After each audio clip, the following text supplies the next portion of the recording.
Okay, we've got 5 minutes. Why Zoom does not work for teaching. So my name is Scott. I'm currently a teacher right now, and I have experience with this. And so let me tell you a few reasons why you should not be giving direct instruction over Zoom. So why Zoom isn't useful for instruction, or why learn to stop worrying and love Screencastify. So the first thing we're going to get into is, again, I'm going to keep this at 5 minutes. I want to just have some logical agreements. People love to argue. Well, let's start from a point of these are things we should all agree upon. Good instruction, teaching should be able to be heard, right? You should be able to be seen, and it should be available to students. So heard, seen, and available. Now, best practices, right? It should have the ability to be repeated, have the ability to be paused, be accessible anywhere and any time.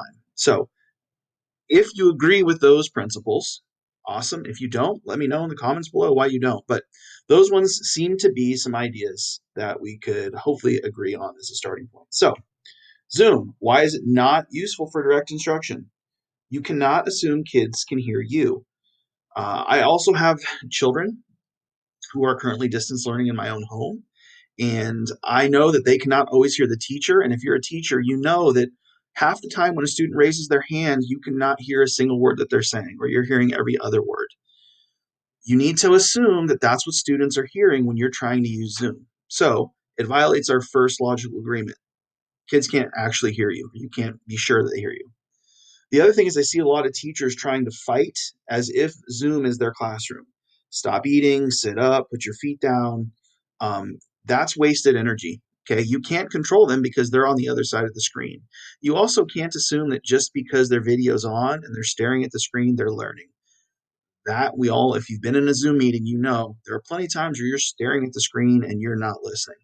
And then just because someone's video is off, it doesn't mean they're not listening.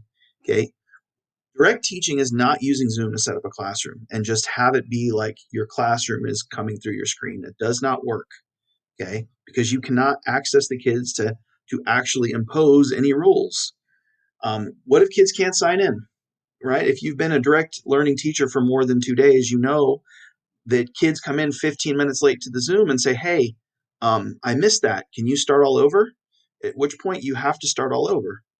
And that gets to the next question. What if kids miss part of it, right? They had to get up and go to the bathroom, or their Wi-Fi cut down or cut out. What are you going to do then? Um, you're going to have to repeat it. That's exhausting to you. It's exhausting to the student, and it's not a best practice. So why pre-record? Okay, if we go back to Zoom, you know that kids can't hear you. You know that often they can't see you. They can't stop you. They can't ask you to repeat. It doesn't have any positives to Zoom. Why pre-record? It's the right way to provide instruction. Students can hear you, and if they can't, they can troubleshoot, and then they can come back and pick it up later, right? If the audio is not working on my phone from YouTube, well, I figure that out, and then I go back to the start of the video. If it's live on Zoom, I've just missed out. And chances are, we all know kids are not going to raise their hand and say, hey, my technology isn't working. A lot of them are just going to sit there silently.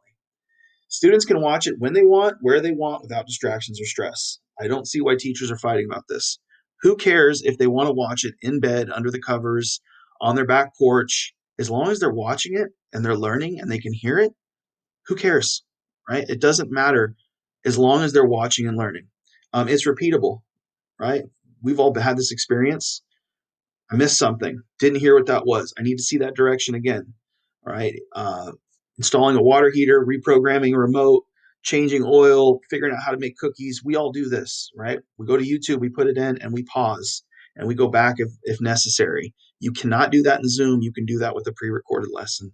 And then all this means it's less stressful for teachers, right? Hey, you missed the instruction, just go back and rewatch it. You missed the directions, hit pause and watch the start again. So it's more work to make the video up front, but it's much less stress on the back end. Personal experience, right? If you don't believe me, go to your own personal experience. You would not Zoom with someone to ask them how to do something. It's just not effective, right? We all know this. What's Zoom good for? Interaction. Use it for the right tool. Use it to have kids come with questions and talk to them for a couple minutes. That's a great use of Zoom. It's a much better than trying to instruct over Zoom. You can't run a Zoom class like you would in person. Stop. Get some help. It doesn't work. I've seen it from both sides. Suggested flow, instruction, pre-record, deliver it over YouTube, and then use Zoom.